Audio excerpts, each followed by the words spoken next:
Yeah. What it is, what it do, y'all? It's your boy 3D at 3DBNYC on everything. It's the episode of Real Talk. That's REEL, Real Talk. It's the only way to talk, stupid. This is also In Traffic Podcast and Traffic TV, because as you can see, everything's in traffic. Yeah, man, we got a couple topics we're going to touch on today. One being Trump. You know, he's saying that if he's indicted, that's going to cause a lot of controversy. It's going to cause a lot of problems in America, because that's not really American-like. You know what I mean? They just trying. He feel like they just going after him because he's trying to run again, and the Democrats are trying to do anything they can do to get Trump not to run again or get him out of the running. You know what I mean? Trump is a problem for the Democrats right now. Trump is a real problem for the Democrats right now, and Biden is shaking in his boots. He's shaking his in his arms right now, and the vice president too. I'll take a look at the video real quick about what Trump had to say on what's going to happen if he's indicted. This morning, former President Trump declaring his innocence in the Mar-a-Lago documents case. Well, I can't imagine being indicted. I've done nothing wrong. And saying any indictment would not keep him from running for president. I don't think the people of the United States would stand for it.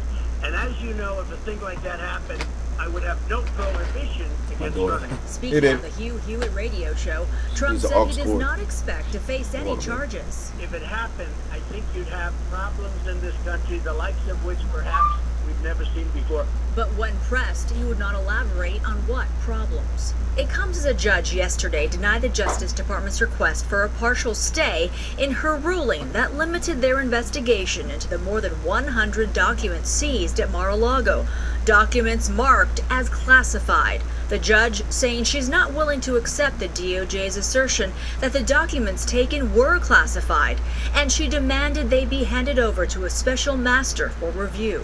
Trump claims he declassified the documents. It's clear to read what the documents say and whether they're top secret or not, which they are. But I know, from what I'm understanding, is that he's allowed to take these documents and have these documents.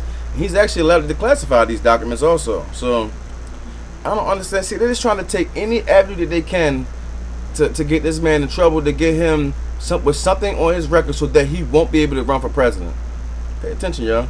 Documents in question, and there are witnesses, though his attorneys have not argued that point. I think it was other people also were there, but I have the absolute right to declassify. Absolute. A president has that absolute right. A new poll from Fox News finds 65% of people surveyed believe Trump was wrong to take the documents. As for his possible 2024 bid, what do y'all think? Drop in the comments right now. What do y'all think? Y'all think that he should have kept the documents, and because that is from his term, you know what I mean? Or do I think he should have just left the documents there? Because I feel like if he needed to go back and look at these documents, that he could have did so. He could have came back. Oh, let me see this document from March, whatever, 2020 or 2019, whatever be the case. What are y'all thoughts on that? Y'all think he should have kept the documents, or y'all think he should have let them stay in the White House? Bid for president, Trump says his supporters will stand behind him. If you noticed, the poll numbers are the highest they've ever been. The people are not going to stand for this stuff. They've weaponized Department of Justice and FBI. Y'all hear what he said right there? He said the people are not going to go for this stuff. And they kind of be saying that he's starting insurrections and he's starting riots, stuff like that. But the people shouldn't go for this stuff. You know what I mean?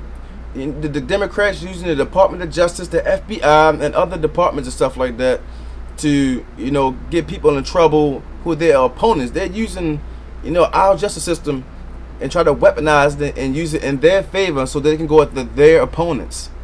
That's a big thing, man. That's like some fucking third world totalitarianism type shit. You know what I mean? Justice Department could appeal that latest decision in the Mar-a-Lago case, an issue that could go all the way to the Supreme Court. That's crazy. So that was that on Trump. Let me know what y'all thoughts is on that. We all know that they're after Trump. They trying to get him, knock him out of it.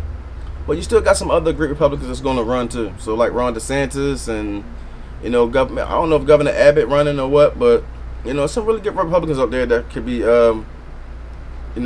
pick for the Republican Party. Alright, so the next issue on the agenda, let's just go to, since we're talking about Ron DeSantis, Governor Abbott, and also another governor from Arizona, they've been dealing with, issues with immigrants crossing their border illegally, massively, numbers that we've never seen before. They just basically open the door to the borders, let people just pour in, when they don't get they don't come in and document themselves the correct way, It's one thing to come into the country, seeking asylum, and it's one thing to come in here and just sneak in here and just, come in just knocking our economy off and causing the taxpayers dollars, because that costs us money at the end of the day. Social services and any other, resources and things that they need. It don't come for free. It comes from the money that people pay with their hard-earned tax dollars. Some people take their tax dollars very serious. I mean, as I get older, I do too, because shit, I could there's something else with that fucking tax money. Shit. You know what I mean? But these governors are starting to send busloads of people to other states, Democratic states, who claimed in the years before that they had no problems with, taking in immigrants, or there's no problem with, hey, you guys are getting immigrants down there, you guys should have a problem and should be, helping these people out, doing this, doing that, and the third. But when they send these people to their front steps, now there's a problem. Now they're, doing political wars and, political chess and shit like that, So let's see what they got to say on this. The latest thing is they've been sending busloads up to Massachusetts, Mar-a-Lago Island. Martha's Vineyard. I'm sorry. So check this out. See what y'all got to say on this.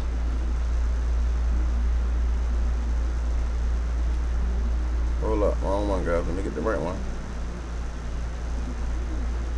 The White House is again blasting Republican governors who are transporting asylum seekers to Democratic-led cities. Florida Governor Ron DeSantis has promised to exhaust a $12 million state-funded program to bring more migrants to other states. This comes just days after DeSantis sent 2 planes carrying nearly 50 migrants to Martha's Vineyard, Massachusetts. They were moved to a temporary shelter at Joint Base Cape Cod.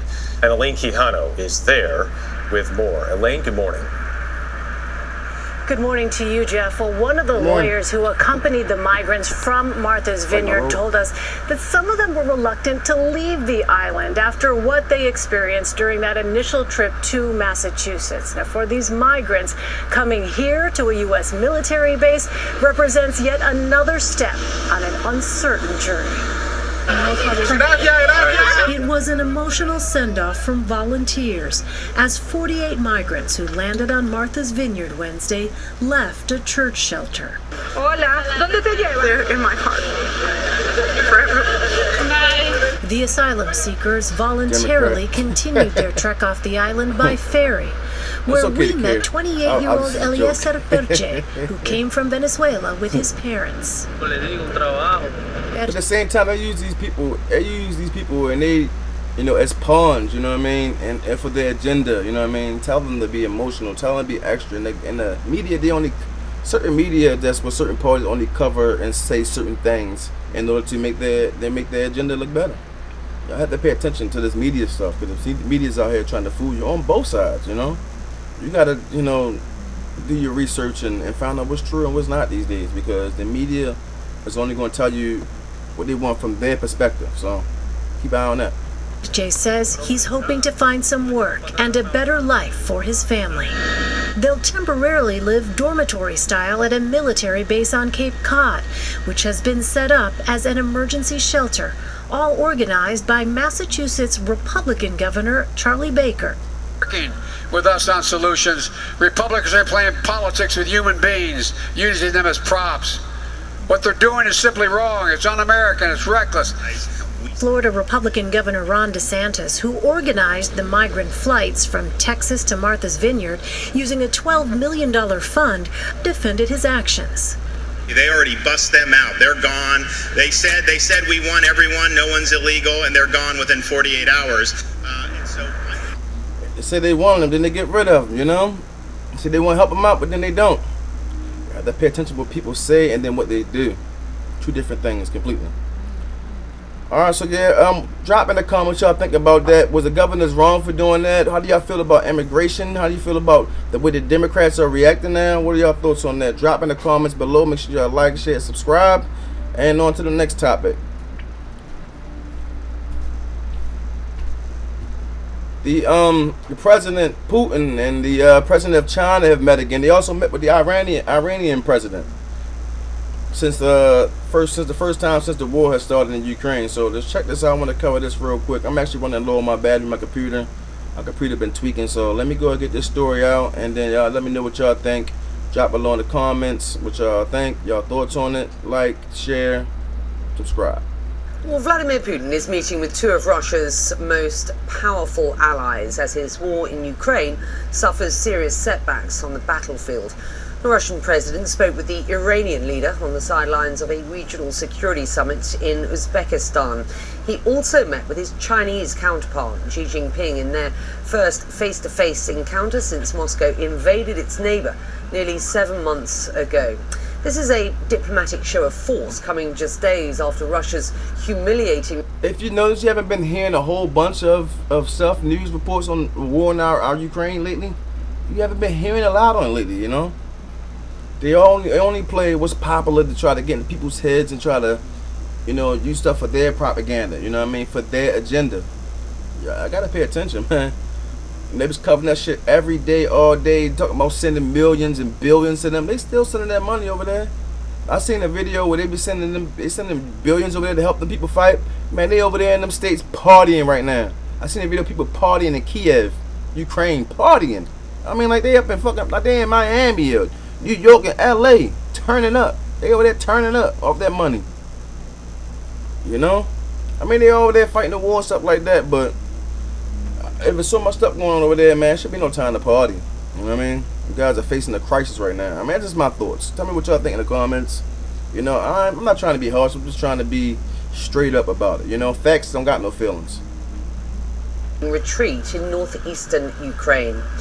Hours earlier, in yet another display of unity, the Russian and Chinese navies conducted joint patrols in the Pacific Ocean.